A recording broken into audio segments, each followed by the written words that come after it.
Welcome to the BiggerPockets Money Podcast, where we interview Justin Donald and talk about his book, The Lifestyle Investor. When people buy their time back, it gives them permission to really pursue the things in life that they truly desire, the things that, fulfill them and give them passion. And for me, I felt like I was working harder just to make more money, to maybe move up or expand or grow. And eventually this business that I created to owned me. It owned my time. Hello. My name is Mindy Jensen, and joining me today is my guest co-host from our sister podcast, On the Market, Jamil Damji. Hi, Mindy. I'm so happy to be here with you today. I'm so excited you have joined me, filling Scott's shoes as he is off gallivanting on the ski slopes, being a slacker. Who is not a slacker is Jamil. He fills Scott's shoes admirably because he's wonderful.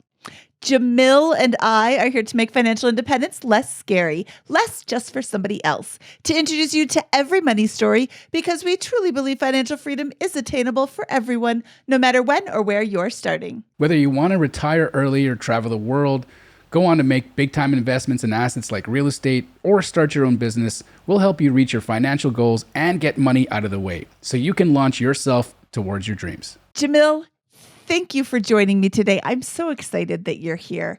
I am also super excited to talk to Justin Donald because he has what is possibly my favorite quote of all time. He said, "Live life by design, not by default." And that is, I've been looking for that phrase for my whole professional career. I had such a great time on this episode. I had an extraordinary time on the episode as well. I love being around people who are well-versed in all aspects of investing.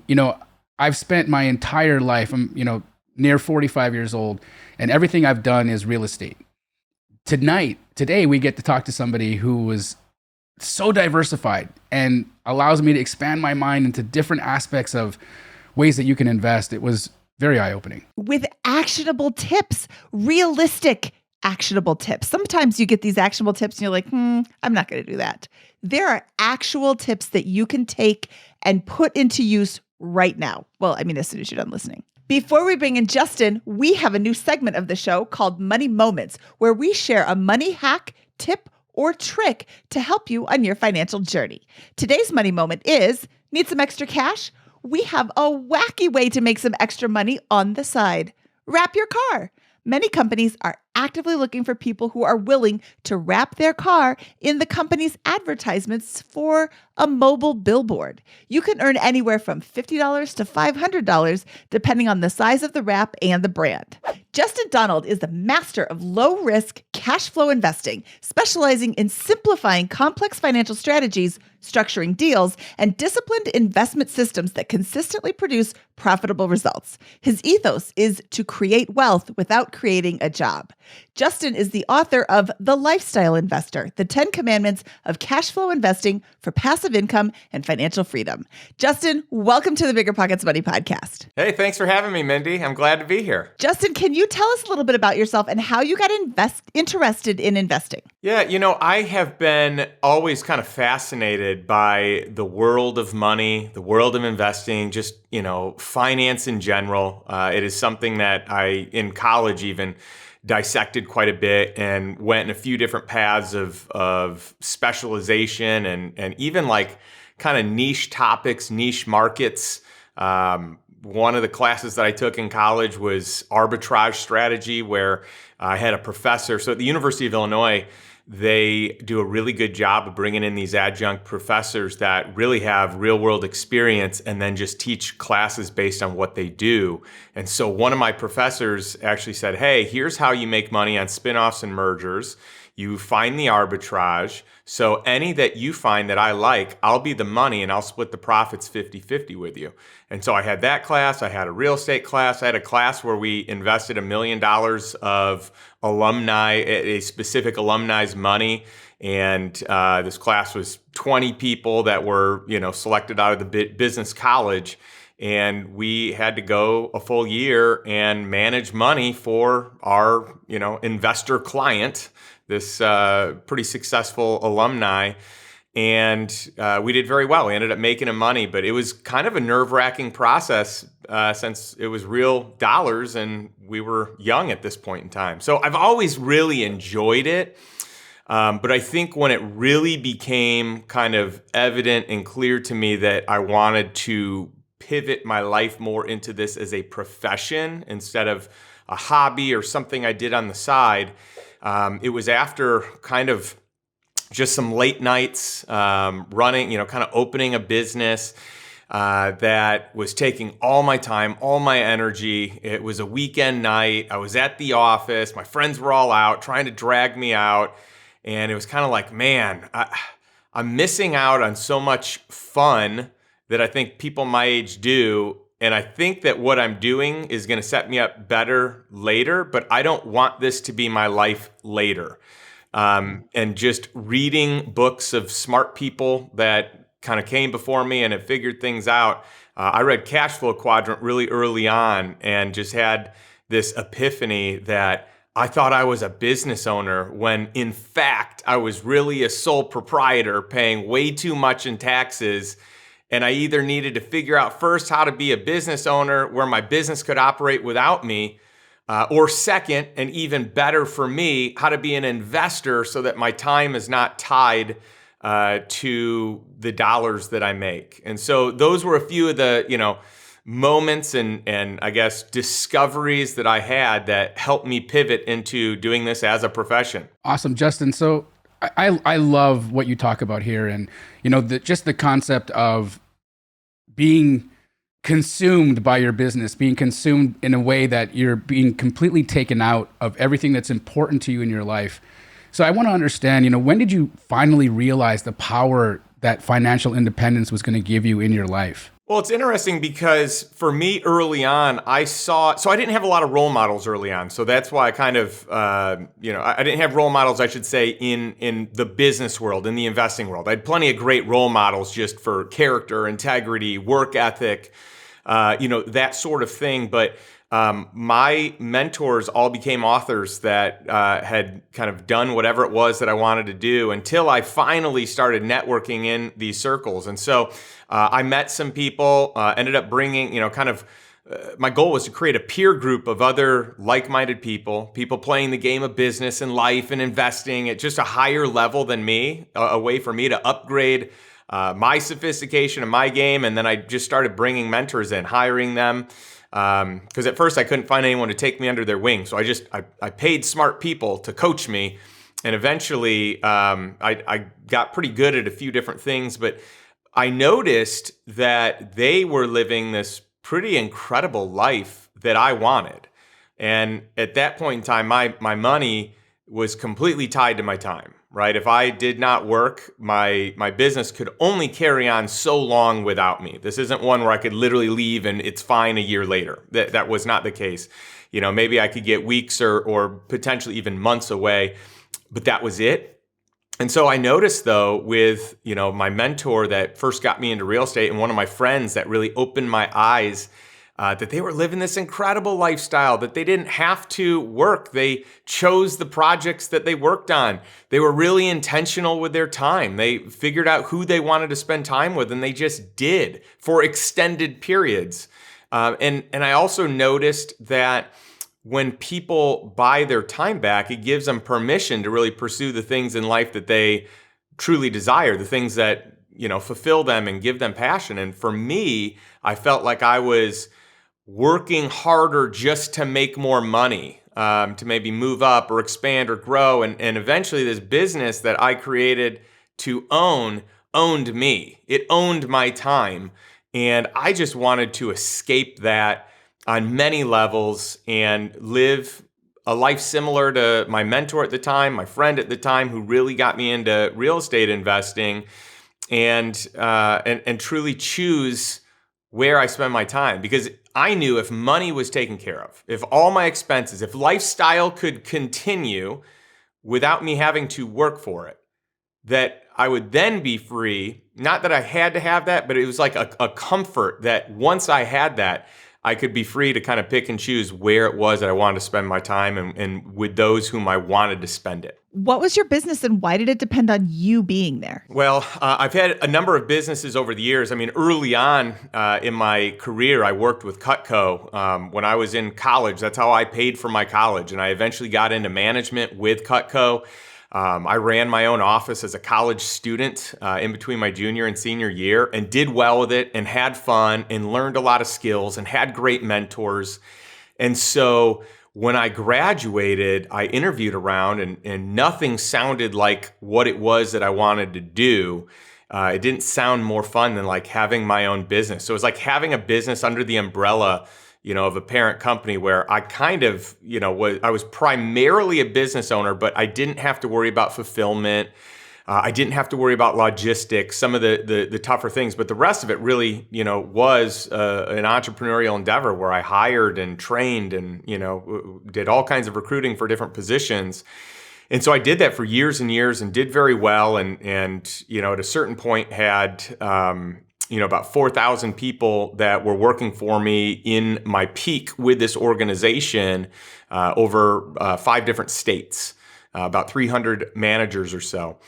And I just saw that with all the systems that I had in place, it just wouldn't completely remove the part of the business that really relied on me to run and grow and scale. And so, I did it better the next time around when I started a company with a couple of friends and we scaled that company. That one was better because it was a system-driven business from the beginning where we were able to bring in executive level talent over time and just, top performing people in other industries and bring them in. So that business, was the benefactor of having gone through a business that wasn't very system oriented, at least in the beginning. And so there was a little more time, there was a little more ability to peel away and have the business function at a high level without me being tied to it. It's really interesting, Justin, because I know a lot of sharp people, pun intended, that have come from Cutco. I don't know what they feed you guys there, but it's incredible. We understand that you're pretty heavy into real estate. And I just want to understand, how did you get into that journey of being in this asset class and how did it become a focal point for you? Well, it was one of those things, I wanted to figure out what's the best way to transition into a life of passive income. And there are a lot of options out there. I mean, you could go the private equity route. A lot of people do that with their own company. You have some people that do that by investing in other people's companies. You've got real estate, you've got, debt or private credit. You've got a lot of different avenues that you can take. Recently, a lot of people, utilize cryptocurrency and so there's various ways to do it. I just felt like real estate was like the safest way to do it. That it like I have an asset that likely isn't going to go to $0. So like, let's say I mess everything up and I'm just a total screw up and I am just not good at this real estate thing, that if I sell it, I'm probably not going to lose everything. I might lose something, but just not everything. And then the fact that you can use leverage to your advantage was also positive for me because I could buy property for 15 or 20% down, and some of it with really nice, seller finance notes or friendly, let's call it local bank financing, where it's a lot different than your regionals and your national banks, and where it's really, relational, not transactional, like it's a relationship business. And so I just saw this to be the way where I could get the best return on the dollars I put in, but it also protected them in a way that was a lot safer to me for what I knew at that point in my life than anything else. And so one of my friends bought a mobile home park. He actually owned a bunch of single family homes, and he's like, this is so much work. I think I want to get out of the game of these single family homes. So I'm going to sell them and I'm going to buy mobile home parks. He's like, I'm going to a seminar on it. Do you want to come with me? And I was like, no, that sounds horrible. I have zero interest in doing that. Have fun. Let me know how it goes. Well, he ends up going, sells his single family homes, ends up buying a mobile home park. And this thing was a cash cow.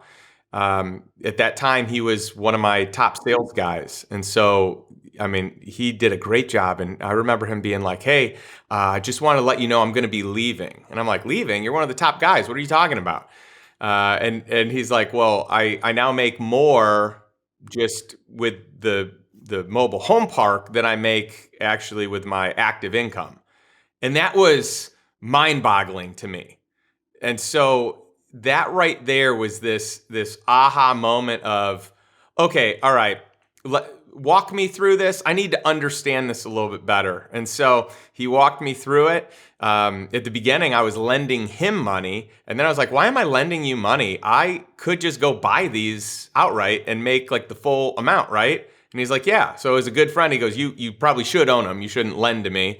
I can find money, other places. So I went and bought my first mobile home park, and that park replaced my wife's income. She was a teacher at the time, and she was able to stop teaching. We were able to prepare for having our daughter, and for her to be able to kind of stay home and do that on her schedule. And so it was a real blessing to kind of get started that way. And one fell swoop to replace her whole income. So what does your real estate portfolio look like now?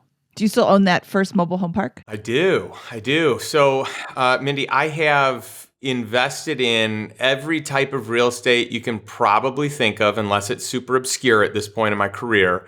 The largest holding that I have is still mobile home parks. I like them because there's a lot of scarcity built into that asset class because there's only 44,000 of them. They're being redeveloped every single year, probably about 100 per year being redeveloped into something else. You can't build them, or it's really hard to build them. It's just hard for cities to give you the zoning. So I like that it's a limited resource. So I'm a big fan there. My next largest allocation is it's in industrial real estate, specifically last mile. I think that e-commerce is here to stay. I think it's going to keep growing. I think that having warehouses and distribution centers that can support the growth of e-commerce is going to be powerful. It's the best performing real estate asset class for the last 5 years in a row. So I'm a big fan of that. We've got self-storage and multifamily. After that, probably pretty neck and neck. And then I would say kind of everything else after that. But a lot of these I've sold positions in and I no longer own. In real estate, or in mobile home parks rather, I haven't sold very many of them because they've just been so easy to manage and they produce cash so well. And every single year that goes by, they're becoming kind of more desired by Wall Street. So the prices that you can get on an exit are just infinitely greater. I mean, just from a few years ago, the price that you can get now is ridiculously more. That's an incredible insight. And I think it's goes in line with people's mindsets, right? You don't necessarily think a mobile home park is going to be easy to manage, easy to finance. These are things that we normally would just think, no, that doesn't go well with each other, right? And so I appreciate the fact that you bring such an interesting mindset, and that's what allows you to invest the way that you do.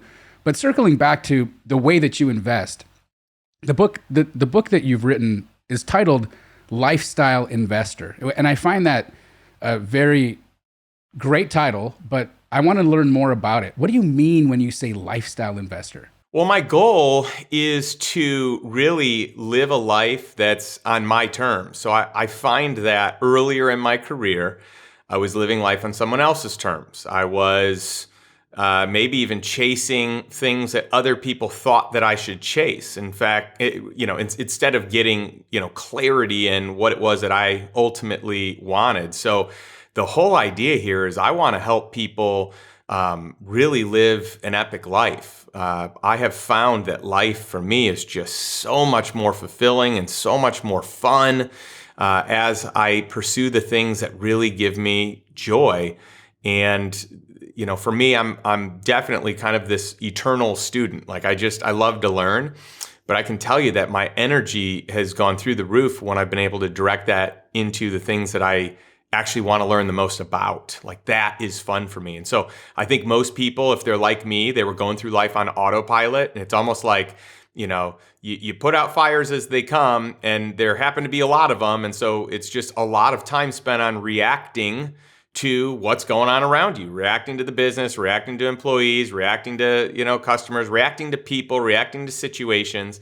And I just wanted to get out of that. I didn't want to finish the day and feel like I didn't have time for myself, or I didn't have time to focus my energy on the things that really filled me up. And so once I started getting a lot more proactive and carving out time and having, technology free time and time that I just can't be distracted, that's when I really started pivoting into more of intentional living and, gaining clarity on what would a good life look like for me. For everyone, it's a little bit different, but I was able to create some boundaries for me around what that looks like, where my no kind of lines in the sand are. And that was just really beneficial for me. So my goal is to help people buy their time back. I really believe that when people own their time and they don't have to work, they don't have to make more, they don't have to keep up with a certain lifestyle, I think that when you can become intentional and live a life that is more by design than default, it just creates this extra passion that I just don't want to live life without. That phrase, live life by design, not default, is a phrase that I have been struggling to come up with. So thank you, because what I have said is people just let life drag them along. And no, don't live life by default. Oh my goodness, I love that so much. What are the principles of lifestyle investing? Well, Let's jump into this. yeah, so there are a number of them. I mean, the way that I kind of built the lifestyle investor was that I wanted to create the framework or the criteria that I use in figuring out how to invest in things that produce cash flow, ultimately, first and foremost. Buying assets that have some sort of income, some sort of cash flow where you get utility today. It's not tied up in the market. It's not, in a company that may not have an exit, if ever at all, or, maybe it does, but it's like 10, 15, 20, 30 years from now. My goal is to figure out how do I get utility out of my capital today so I can actually impact my living today. So my, 10 criteria, or what I call my 10 commandments of cash flow investing for passive income and financial freedom, they're really the rules that I have put in place so that way I make better decisions. I have found that when decisions are emotionally based, it can lead to some disastrous situations. And by the way, I've learned that because I've done it. I have made these mistakes. And so I wanted to come up with guidelines for myself that would allow me to achieve this goal, this dream life, and at the same time protect me from poor decisions. So that way I could make decisions from a place of logic, criteria, a framework that's already set, and a checklist that I can just run things by, versus how do I feel that day? How do I feel about this person? How do I feel about this in this moment? Because it could be a great person, and it could be a great, asset class, and it could be the right time, and then one day later it's the wrong time, right? So it's like the season of life, the season of the economy can dramatically impact something. And I think when we have this top-down view that's a lot more holistic, it makes it a lot easier to make smart investment decisions. So the 4 principles, on the foundation of it is mindset. And I think it's so important that people in positions like yours are addressing that, because as I was reading your book, you talk about the things that we come into investing, or we come into our thoughts and beliefs about money in life with, right? Like, rich people are bad, or rich people are greedy, or you have to, screw people over in order to make it in life. And so I love that you address our mindsets and the baggage that we bring into day-to-day life and how we address money.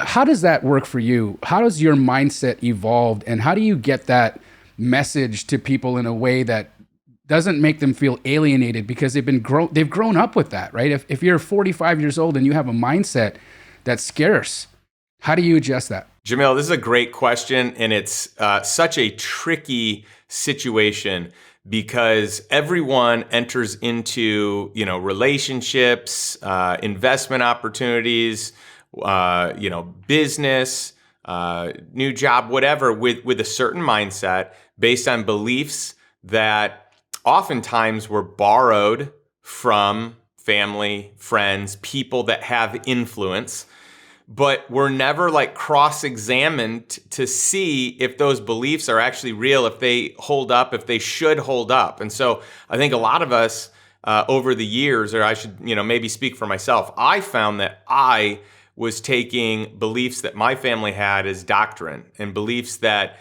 my friends had about certain things as fact versus just digging in and realizing that, that there's a totally different angle to this. And the way I've been viewing this maybe isn't the best way. It might actually not even be factual. But even if it is, it might not actually be beneficial to me. It might be limiting my ability. And so I just think from a mindset standpoint that you adjust mindset, you solve for limiting thoughts, you solve for, there's so many mindset pieces where just a small tweak, a small adjustment is a game changer. And I think pivoting from more of a scarce mindset around even what's out there, what's available, what is possible for you, to something that is more abundant, is seeing things as more infinite than finite, I think is one of the greatest lessons, one of the greatest ways to serve you and your future and those around you. And I just think unlocking that for me has been one of the greatest not only joys, but reasons I've been able to have the success that I've had is because I just stopped living in a world where it wasn't possible. Here's all the reasons why it can't work, and into a world of, well, if this person can, so can I if I follow the playbook. And maybe I'm not as good, and maybe I follow this playbook and I follow most of it, and I'm like 70% as good. That's still better than my current situation. And that is a win for me. I don't want to spoil the book, but I want to talk about the 10 commandments of lifestyle investing. And then I want to deep dive into a couple of your favorites. Yeah, it's interesting. Each one is important to me, although I do have them ordered in a way where I think that there's a bit of a hierarchy, right? Like the first one is lifestyle first. And that, really gets back to what Jamil was talking about earlier, where, to me, it's important that lifestyle is the foundation. So for me, when I invest, I want to invest in a way that supports lifestyle, that like gives me time and energy, not takes it away. I know a lot of people that invest in their business or in other businesses, and it's really in a way that's going to hook them in. It's like tied to their time. And I think most people really live in a space where they are a bit of, a slave to the business that they've built, the job that they have, the security or safety of what they're accustomed to, the lifestyle that they're accustomed to. And so there are these golden handcuffs where it's not that people don't make good money, like they might make great money, but they might be working so much harder to make a little more, so much harder to climb the corporate ladder just because they put in 20 years and feel like it'd be a waste to leave. And so my goal is, how can I invest in a way and teach others to invest in a way where it's not dependent on my time? I'll do some time to research it, and it's a one-off time allocation that's been committed. And from there on, my capital is doing the work. My equity is doing the work. That investment is producing income. And so I do start the book off there first and foremost, at least in my criteria or in my 10 commandments, with lifestyle first. And I followed up quickly with the second commandment, which is, really focused around risk. I want to reduce the risk because most people, I think, invest in a pretty risky way. They they invest in a way that's like, Gambling. yeah, yes, that's exactly it. And by the way, let's say, so first off, if you're a business owner, the odds of the business succeeding, and by the way, congrats to everyone who still has a business, even through the chaos of COVID, maybe you started a new business, but the odds of a business succeeding are really not good. It's a small percentage. So most people have all their eggs in that basket if they're an entrepreneur. And if they're not an entrepreneur, then they have most of their eggs in the basket of the stock market or whatever qualified plans the company offers, IRAs, whatever. And so there's just all this exposure. This is what banks, and by the way, we got all kinds of banking issues right now, but this is what banks would consider concentration risk, right? And I think it's important that we look at the lens of like, anytime you have 90% of your net worth in any single asset, that's or asset class, or in many cases, like a specific asset, that's dangerous. So I just want to encourage people, as they invest, there are ways to invest where you can protect your investment, where you can not lose everything, or you can layer the risk to how much you can lose.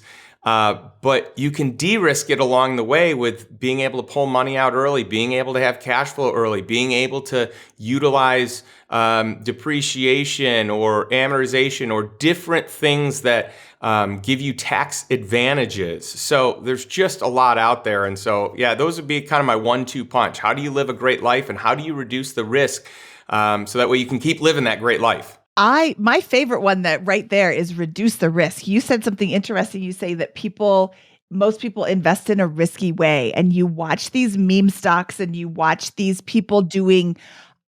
It's well documented that I am not the biggest fan of cryptocurrency. I don't have any cryptocurrency. And this isn't a discussion about cryptocurrency. It's about how people invest in crypto, or like whatever they're investing in. I think they invest from a position of not knowing anything about it. They hear something on the news. They see that what was one of the meme stocks, the movie theater. Was it AMC Theaters? AMC Theaters is up. Oh, it's a can't lose stock. Everything is a can lose stock. Absolutely everything. Tesla is a can lose stock. Come look at my portfolio the last couple of days. It's awesome right now because Tesla is shrinking again. But, at least I don't have any bank stocks right now. But right now, I am making an educated investment, and I can afford for my investments to go down. Reducing the risk means a lot of different things. I want people to know that if you're putting $20 in crypto and all you have is $20, you're not investing intelligently.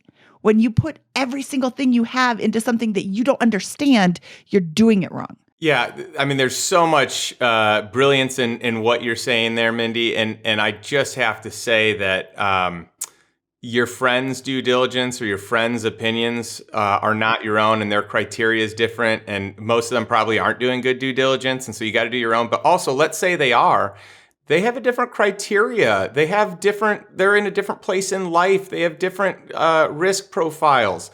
I had an early mentor tell me, he was telling me this story of this watermelon and how he got this scooper, and he would scoop these watermelon balls, kind of like, ice cream, like an ice cream scooper, scooping all these balls. And he's like, this is so great. I love watermelon. It's my favorite fruit. And he literally ate the whole watermelon. And he said, and then, my stomach hurt. I felt sick. I felt bloated. It was like the worst feeling. And he said, in anything, too much of a good thing is not always a good thing. And that has just always stuck with me, that like most people, where they're like, this is so good, let me just put my whole net worth in it.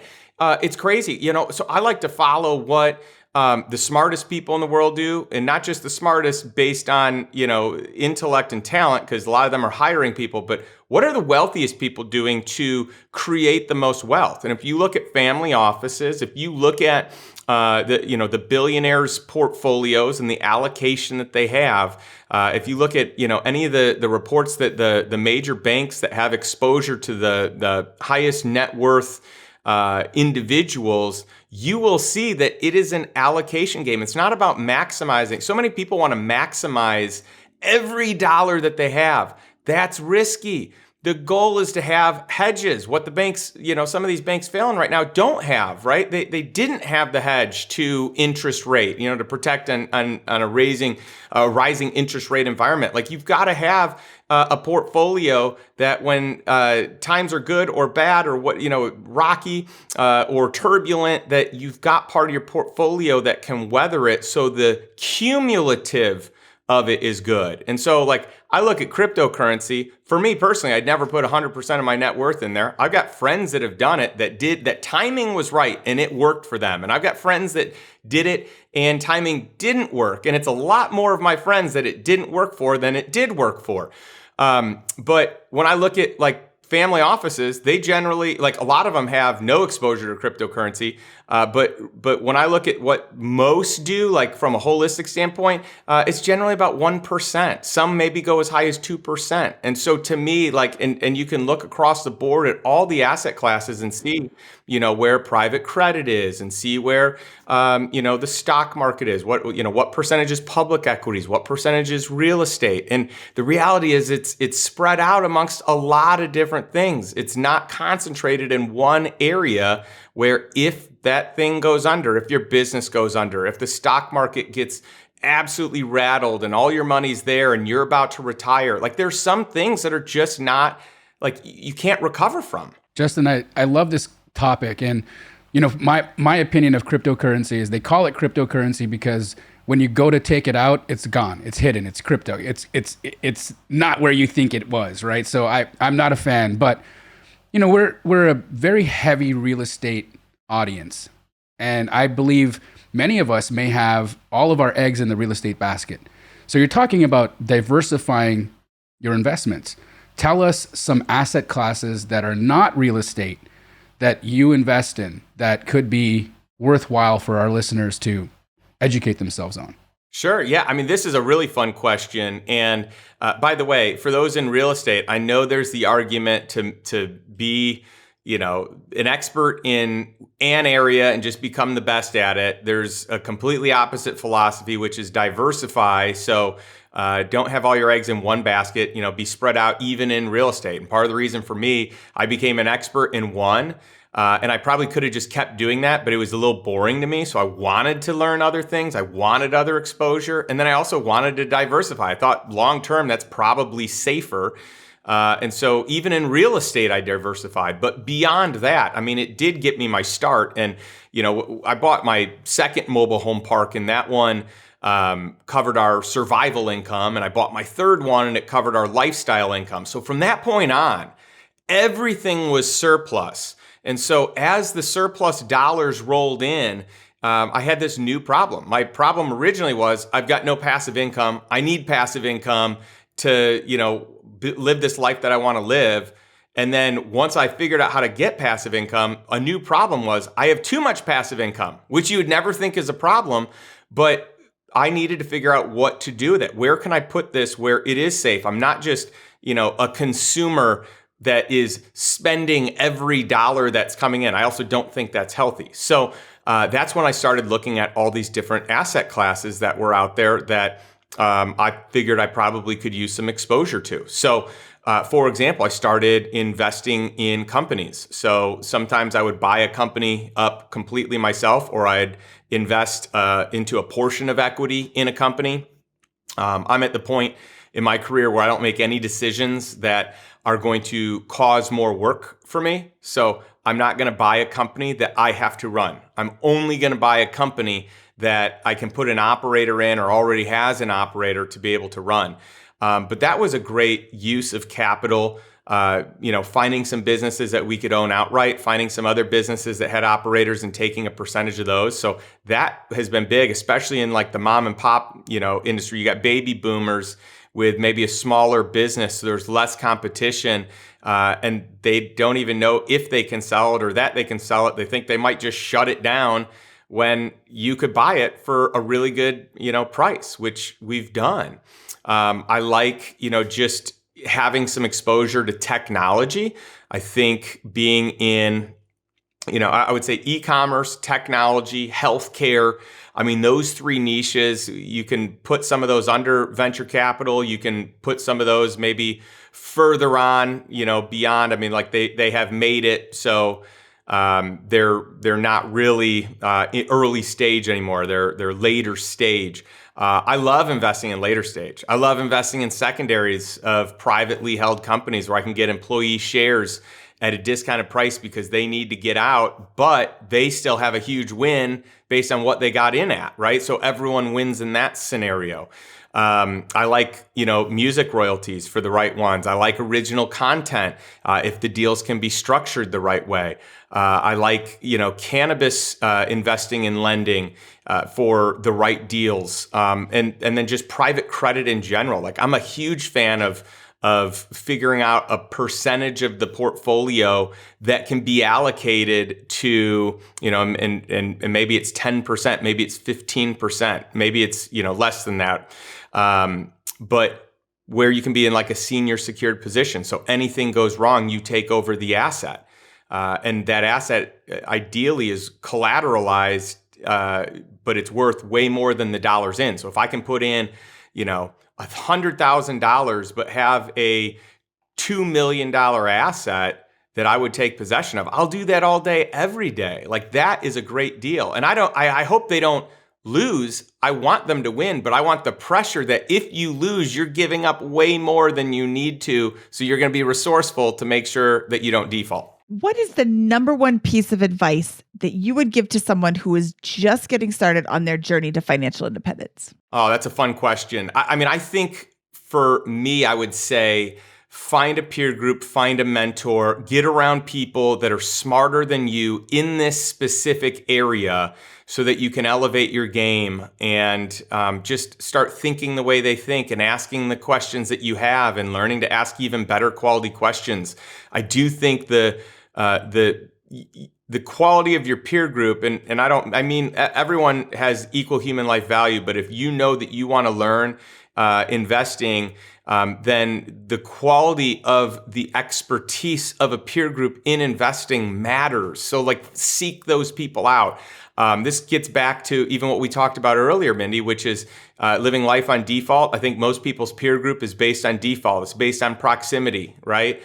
Or intentionality. How can we design the peer group that we want that is the type of people that you want to become like, and seek them out? I mean, I've spent a lot of my career seeking these people out.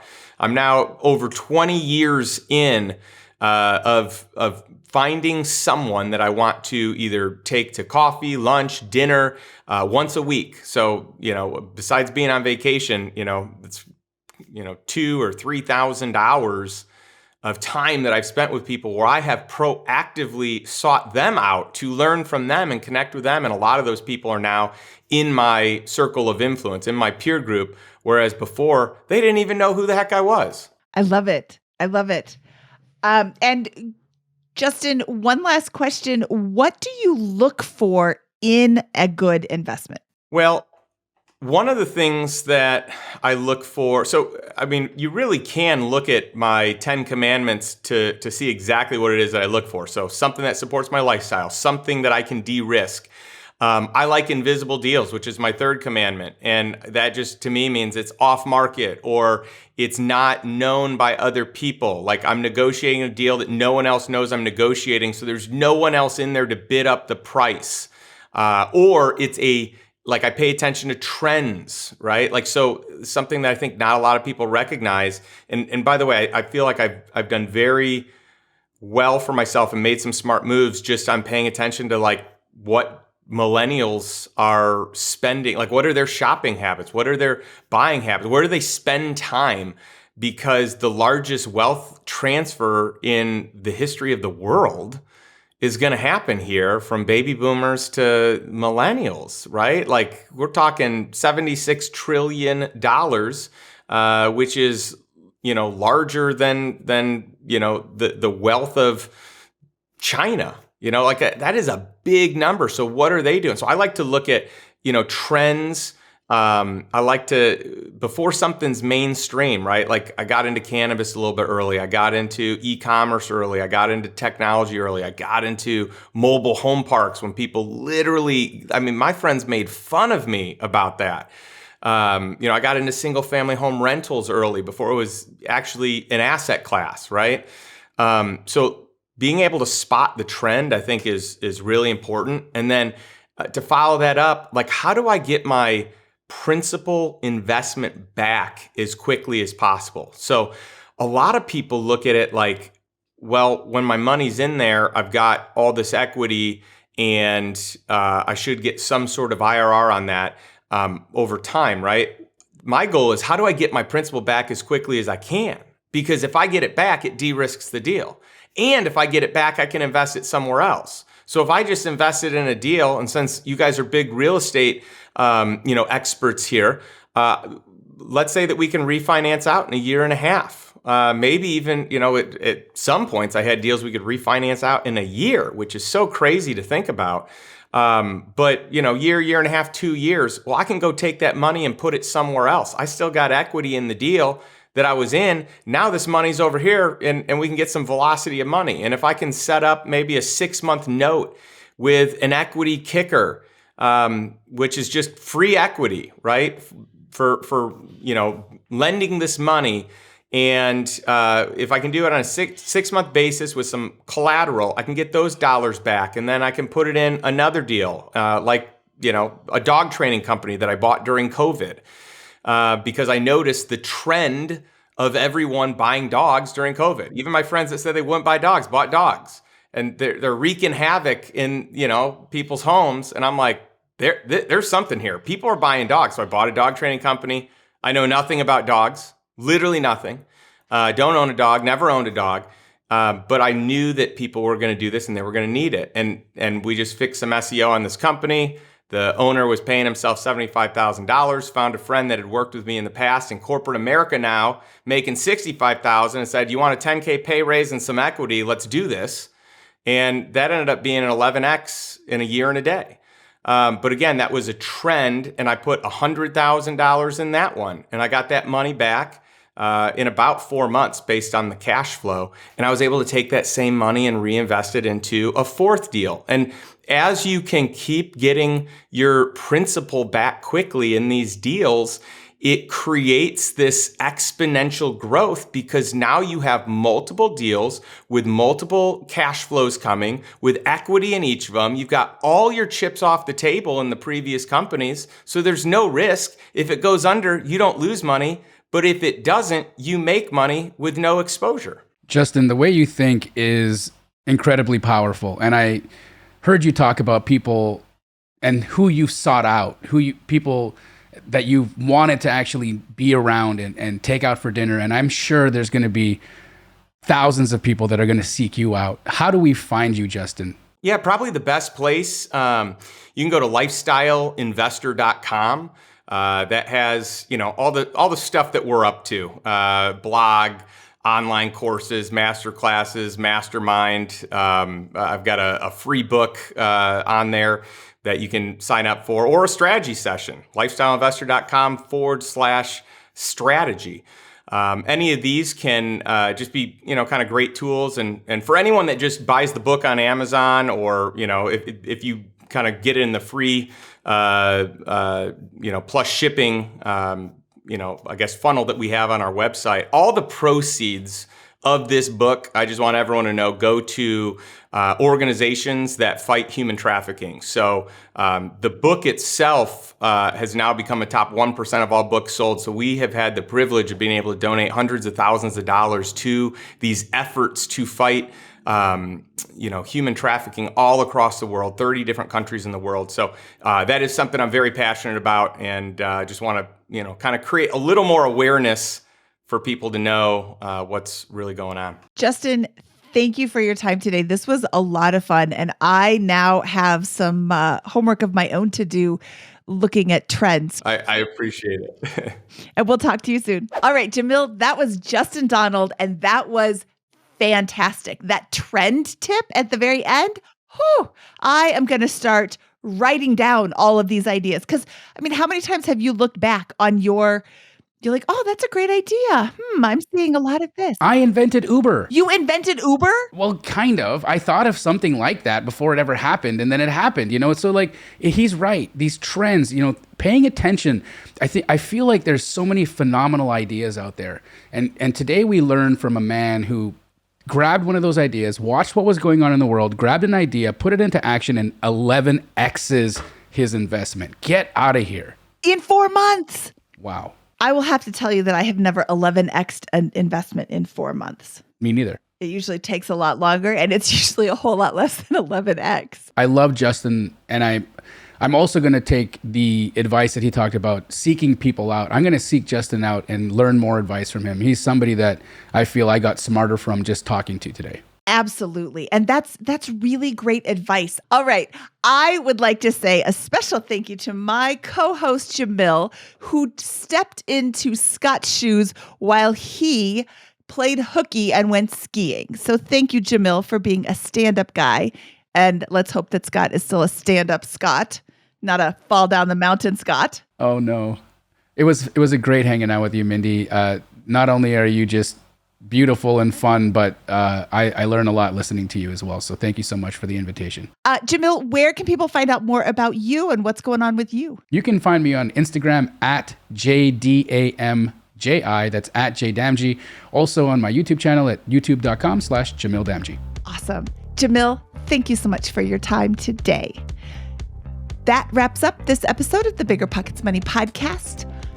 He is Jamil Damji, the Jamil Damji. I am Mindy Jensen saying, see you soon, raccoon. BiggerPockets Money was created by Mindy Jensen and Scott Trench. Produced by Kaylin Bennett. Editing by Exodus Media. Copywriting by Nate Weintraub. Lastly, a big thank you to the BiggerPockets team for making this show possible.